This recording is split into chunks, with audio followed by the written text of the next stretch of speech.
పైకి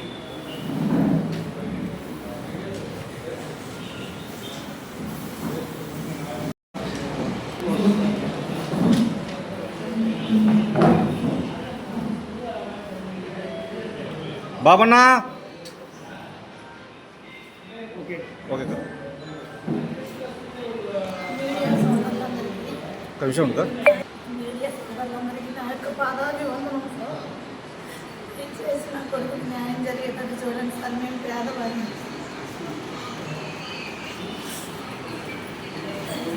తోటపల్లి ఆశ్రమంలో చేర్పించిన 3 సంవత్సరాలు అయింది సార్. మా అబ్బాయిని చేర్పించిన తర్వాత మా అబ్బాయిని ఉదయం 6 గంటలకు 7 గంటలకు ఫోన్ చేశాను సార్.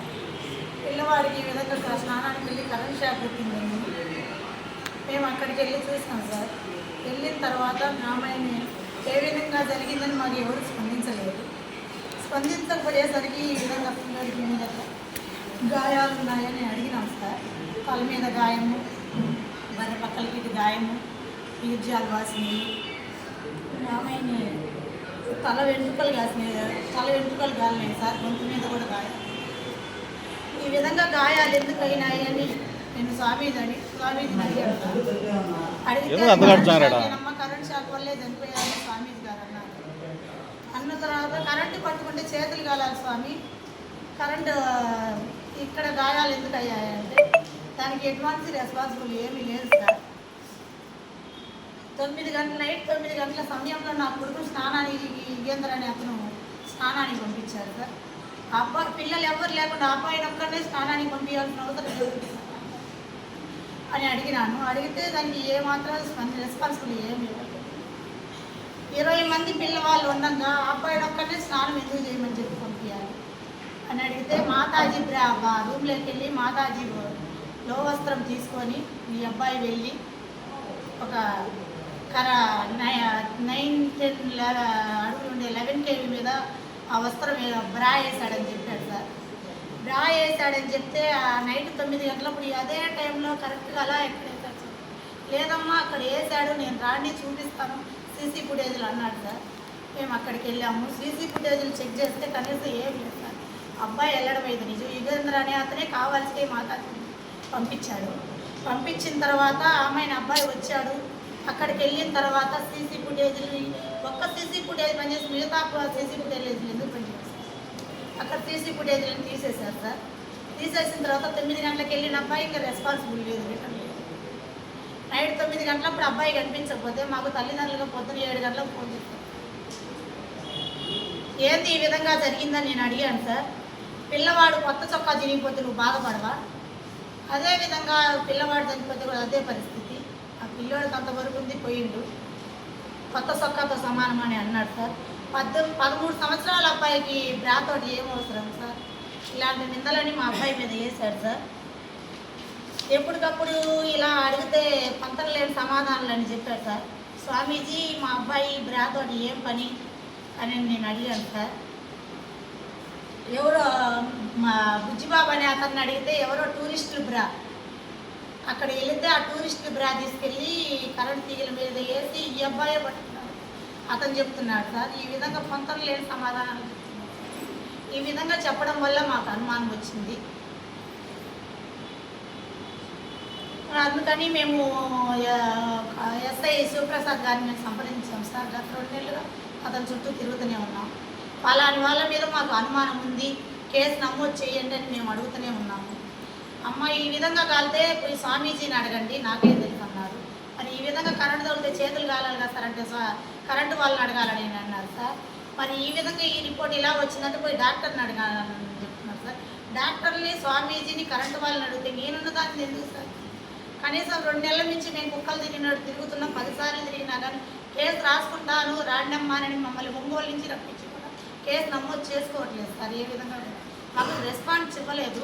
మేము కరెంటు ఇన్సూరెన్స్ రాపిచ్చాము మీకు, మీ పిల్లవాడి పేరు మీద ఇన్సూరెన్స్ వచ్చింది, ఆ డబ్బులు మాకెందుకు సార్ మా పిల్లవాడు పోతే అంటే, అవును ఆ ఇన్సూరెన్స్ డబ్బులు మీరు తీసుకోకపోతే ఆశ్రమానికి ఇవ్వండి, స్వామీజీ ఉపయోగించుకుంటాడు అని లెక్క హేళనగా మాట్లాడారు సార్. పోలీసులు కూడా మాకు కుక్కల కంటే అద్దుమానంగా తీసేసినట్టు మాట్లాడతారు. మాకెవరు ఏ విధంగా సహకరించట్లేదు సార్. పెద్ద పెద్ద మనుషుల చేత కూడా మా ఊరికి కూడా పంపించారు పెద్ద మనుషుల్ని. వాళ్ళు కూడా మాకు ఇట్లా రాండి మేము న్యాయం చేస్తాము చెందుతామన్నారు. అతను ఏం చేయనప్పుడు పెద్ద మనుషులు ఎందుకు పంపించాలి సార్?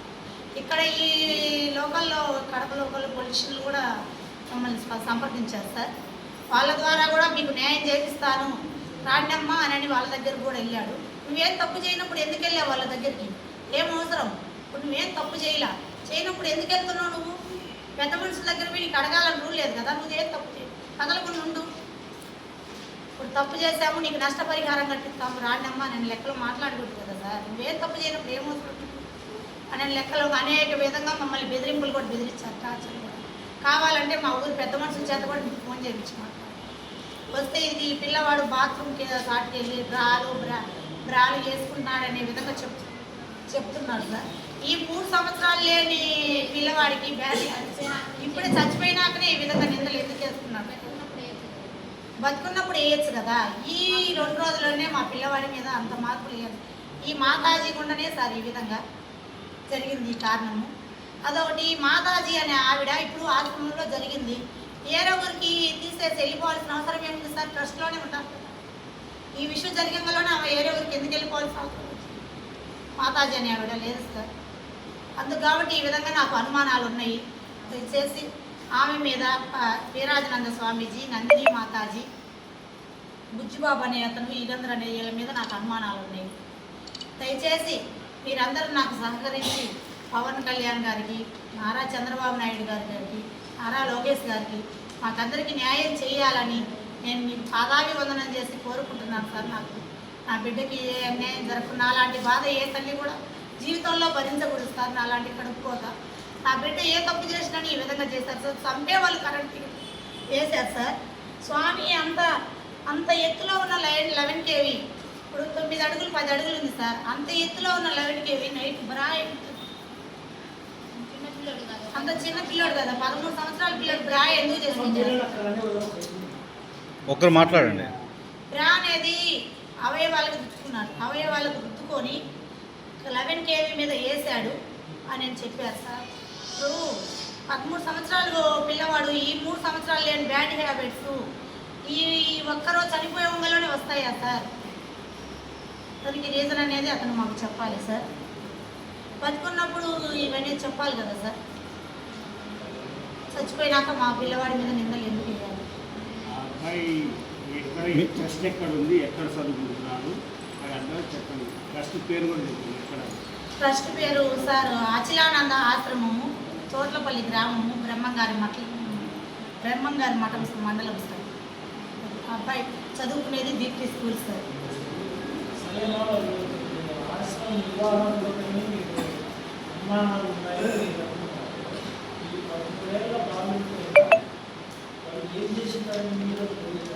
$13,000 కాలుడు పైన అంటే సార్ నేను రీసెంట్గా సైలెంట్గానే వెళ్ళిపోయిన తర్వాత ఆ స్వామీజీకి నేను ఫోన్ చేసినాను sir. Call record phone.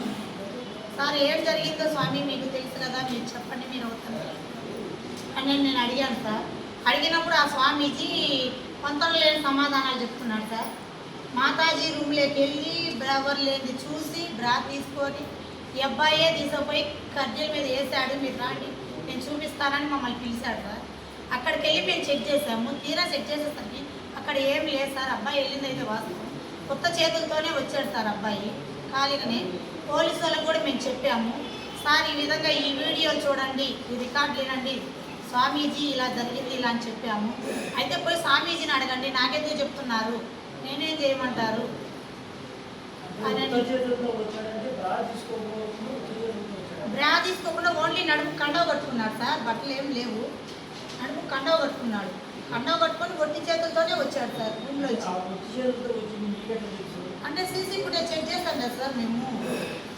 CC footage మేము చెక్ చేసాం సార్. అన్నదాన సత్రం కాడ ఉన్నాడు అబ్బాయి. 20 మంది పిల్లలు అందరూ అక్కడే ఉన్నారు. ఉన్న తర్వాత అన్నదాన సత్రం కాడ కూరగాయలు కట్ చేస్తా బాగా మజ్జిగ కారం ఉన్నాడు అబ్బాయి. అంటే యుగేంద్ర అనే అతను ఈ అబ్బాయిని రమ్మన్నాడు. యుగేంద్ర అనే అతను రమ్మనేసరికి 2 పిల్లలు బైక్ మీద తీసుకొచ్చి వదిలేశారు. వదిలేసిన తర్వాత సాత్విక్ నువ్వు మాతాజీ రూమ్లోకి వెళ్ళు, ఇంకా స్నానం చేయలేదని అని చెప్పాడు సార్. అతను చెప్పిన తర్వాత ఈ అబ్బాయి బట్టలు ఇప్పుకొని రూమ్లో బట్టలు ఇప్పుకొని వచ్చాడు. వచ్చిన తర్వాత మాతాజీ రూమ్లోకి వెళ్ళాడు. వెళ్ళి 2 నిమిషాలు ఆగాడు సార్. వచ్చి చేతులతో బయటకు వచ్చాను. ఎగురుకుంటూ అంత దూరం వెళ్ళాడు సార్. అక్కడి నుంచి ఇంకేం లేదు కనిపించడం. అక్కడి నుంచి సీసీ ఫుటేజ్లు ఎందుకు కనిపించలేదంటే కోతులు దొక్కినాయి, తీగలు దిగిపోయినాయి, పని చేయలేదు.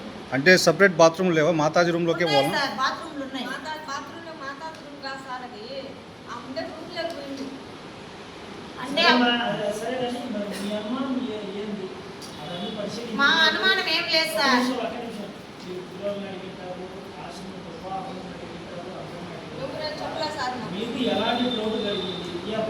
నాకు డౌట్ ఎలా వచ్చిందంటే సార్, ఆ స్వామి చెప్పడం, ఆ స్వామి పొంతన లేని సమాధానాలు చెప్పడం వల్లే నాకు డౌట్ వచ్చింది.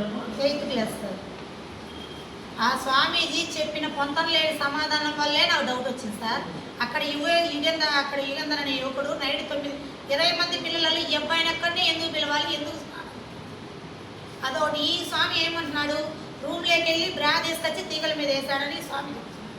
బుజ్జిబాబు అనే అతను ఏం చెప్తున్నాడు, యాత్రికులు వచ్చి అక్కడ వేస్తే లో బ్రా వేస్తే ఆ బ్రా తీసుకుపోయి వేసి కడ్డీ వేసి ఈ అబ్బాయి తీసినాడని అతను చెప్తున్నాడు. ఈ మాతాజీని అమ్మ నా కొడుకుకి ఇలా జరిగింది పరిష్కారమే, నా తమ్ముడు అని మాతాజీ, నాకు తెలియదు ఏం జరిగిందో, స్వామిని పోయి అనేది మాతాజీ అని. ఈ నలుగురు పొందలు లేని సమాధానాలు చెప్తున్నారు, ఒకరికొకరు సంబంధం లేదు, డివైడ్గా చెప్తున్నారు సార్ సమాధానం. పోలీసు వాళ్ళకి మేము వారానికి వెళ్ళి ఇచ్చాను సార్. నేను ఇష్యూ జరిగిన అంత లేటుగానే సార్ నేను ఫోన్ చేశాను సార్. మేము బాగలేక డిప్రెషన్లోకి వెళ్ళిపోయాము. అది ఒంగోలు జిల్లా సార్. అది నేను రాశాను. అంటే 4వ రోజు స్వామి ఫోన్ చేశాడు. ఇక్కడికి వచ్చిన పెద్ద మనుషులు వాళ్ళందరినీ ఎంక్వైరీ చేశారు. అబ్బాయి ఏ విధంగా చనిపోయాడు ఏం కథ అంటే, అబ్బాయి ఎప్పుడో చనిపోయాడమ్మా, మాకైతే 5 గంటలకు ఫోన్ చేశాడు సార్. ఆ రోజు కంప్లైంట్ ఇవ్వడానికి మాకు అంత టైం ఇవ్వలేదు సార్. మేము ఆ రోజు టైం చూసుకోవడానికంటే ఆ రోజు ఆయన కేసు రాశారు సార్. మాకు డిప్రెషన్లోకి వెళ్ళిపోయాము. పోయిన తర్వాత మమ్మల్ని రూమ్లోకి తీసుకెళ్ళాడు. వెంటనే రూమ్లోకి తీసుకెళ్ళి మీకు ఇది అని చెప్పాడు. వెంటనే బాడీ ఎత్తిచ్చాడు. కనీసం 10 నిమిషాలు కూడా ఆగలేదు మమ్మల్ని. ఒకవేళ ఏది స్వామి ఇది పరిస్థితి అంటే, మీ అబ్బాయికి ఏ గతి పట్టిందో మీకు కూడా అదే గతి పట్టిద్ది. నన్ను ఏం అడగొద్దు, నన్ను ఏం ప్రశ్నించొద్దు. స్వామి దేవుడు, స్వామి మంచోడు, స్వామి సంరక్షణలో జరగడం ఒక అదృష్టం, స్వామి దానిలో చచ్చిపోవడం ఆ అబ్బాయికి అంతవరకే ఉంది అని లెక్కలో చుట్టూ వచ్చిన పెద్ద మనుషులు అందరూ అదే. వీడియో కూడా ఉంది సార్. మేము క్వశ్చన్లు వేసాము. కరెంటు తగిలితే కాళ్ళు చేతులు కాలకుండా తల ఎందుకు కాలింది అని నేను చెప్తున్నాడు సార్. ఎస్పీ గారు కూడా మేము కంప్లైంట్ ఇచ్చాం సార్. అది ఎన్ని రోజులు అంటే, అంతకుముందు ఒక కంప్లైంట్ ఇచ్చాం సార్. ఇచ్చిన తర్వాత పలానా వాళ్ళ మీద మాకు అనుమానం ఉంది, ఇతను కంప్లైంట్ కూడా ఇచ్చాం సార్. మొన్న బ్రహ్మంగారి మఠానికి ఆశ్రమానికి ఎటువంటి సంబంధం లేదు సార్. అతను ఒంగోలు నుంచి ట్రస్ట్ ఇక్కడ పెట్టుకున్నాడు.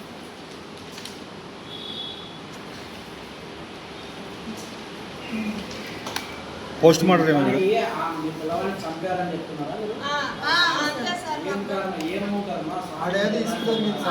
ఆ మాతాజీ యుగేందరు, ఈ బుజ్జిబాబు, ఈ స్వామీజీ ఉన్నారు సార్. ఉన్న తర్వాత వీళ్ళ మధ్యలో ఏదో విషయం జరిగింది సార్. నేనైతే క్లారిటీగా చెప్పకూడదు. ఆ విషయం జరిగింది నా కొడుకు చూశాడు సార్. చూసినందువల్లనే మా అబ్బాయిని ఈ విధంగా చంపి చావు బతుకులు ఉన్నోడే కరెంటు మీద ఇస్త్రేసి చంపేశారు సార్. అది సార్, నేను ఈ విధంగా జరిగిందని నేను స్వామిని అడిగాను. అడిగితే ఆ అబ్బాయి చనిపోయిండు, దాన్ని విషయం చెయ్యొద్దు మీరు, నేను చెప్పినట్టు దీనికి మర్యాదగా నోరు మూసుకొని వెళ్తేనే బాగుంటుంది, మీకు మాట్లాడే అర్హత లేదు, నేను స్వామీజీని, మీరెంత, మీ ఇల్లు ఎంత, మీ స్థాయి ఎంత, మీరు అనేది చాలా హీనంగా మాట్లాడాడు సార్. మమ్మల్ని దాటి మాట్లాడండి ఈ నుంచి అనే లెక్కలో మాట్లాడాడు సార్. అవును సార్. లేదు సార్, వేరే వాళ్ళు చెప్పడం వల్ల మా అబ్బాయికి చెన్నైలో నేలక సర్జరీ చేయించారు. వేరే వాళ్ళు చెప్పడం, వేదం సంస్కృతం చెప్తున్నాడు, ఇక్కడ బాగా చదువు ఉంది, పిల్లలకి క్రమశిక్షణ పద్ధతి అన్నీ బాగున్నాయి. అందువల్ల చెప్పడం వల్ల నేను జాయిన్ చేసి 3 సంవత్సరాలు అయింది సార్. ఈ సంవత్సరం కూడా నేను మార్పిద్దాం అనుకున్నాను.